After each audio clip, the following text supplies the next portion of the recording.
Tatlong bagay kung bakit gustong gusto kita. Patay na patay talaga ako sa iyo. Number 1, malaki. Malaki yung mga damit mo. Kasya sa akin. Siyempre, malaki akong babae. Kaya nga, di ba? Gustong gusto ko kasi yun eh, yung nagsusuot ng damit mo.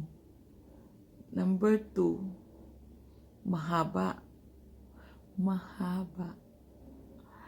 Mahaba din yung mga pantalon mo kasi magka-height tayo. Siyempre, gustong gusto ko din yung gamitin kasi siyempre, di ba, nauuso na ngayon yung pantalon ng mga lalaki na sinusuot naming mga babae. Tawag doon, aesthetic. Aesthetic. At number 3, siyempre, hindi pa huhuli. Yung number 3, mataba. Of course. Mataba. Mataba na yung mga baboy doon sa probinsya na inaalagaan mo. Galing mo talaga mag-alaga. Believe talaga ako sa iyo, mahal. I love you. Iba yung iniisip mo, no? Balingag.